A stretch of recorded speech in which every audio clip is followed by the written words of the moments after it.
Magandang gabi po sa inyong lahat. Gusto pang usan.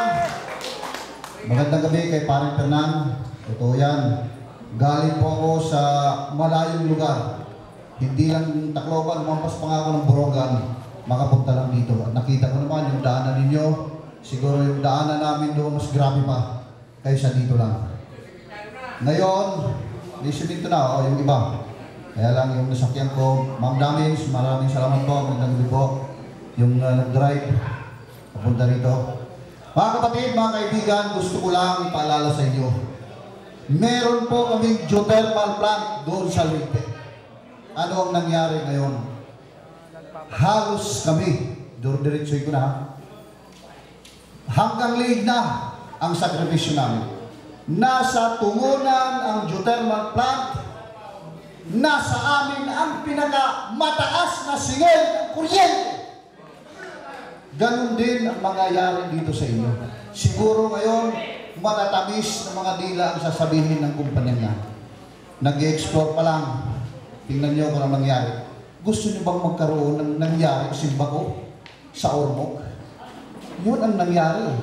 Kasi sinasabayan yung mga tubig doon na hinuhukay nila. Pag umuulan, pinabubuhos yan ng kumpanya. Pinalalabas. Ayun nagkataon, bumigay, malakas talaga ang tubig. Yun ang nangyari. So ayun mangyari din dito sa atin sa Bulbusan.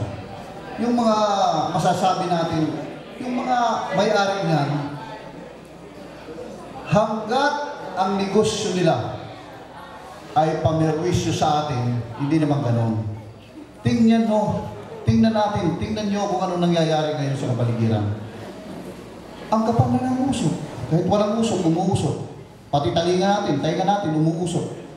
Sigaw kami ng sigaw. Tama na yan, sobra na yan.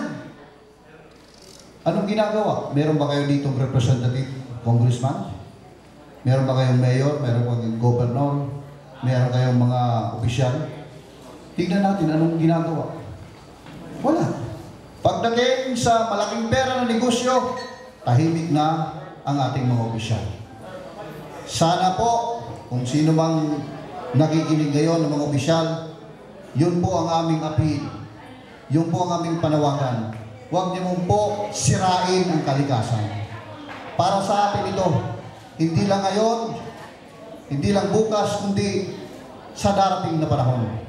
Ang mga bata natin, tingnan mo, wala na tayong magandang kapaligiran. Diyan lang, ano yan dyan? Ilog pare? Dagat. Parang dalawa lang kasi paningin ko eh. Ayun. Ang sarap ng simoy ng hangin, di ba? Ayun, pag sinira natin yan, pag sinira ng Bulusan, nagtayo ng geothermal doon, dito ang bagsak sa tubig na marumi. Maniwala kayo. Ang sa atin lang, mga kapatid at mga kaibigan, tayo po ay magising na. Labanan natin, sabi ka ni Paring Fernan, pag kami noon sa kulehiyo, yan, nagrarally kami pag ayaw namin eh. Hindi nakakabuti sa kalikasan at sa sambayanan, sa taong bayan mismo. Panahon na para tayo ay magpaglaban dyan sa ginagawang geothermal exploration. Mga kapatid, mga kaibigan, ako po'y nagpapasalamat na imbitahan. Ang sa akin lang, magkasama, magkaisa tayo.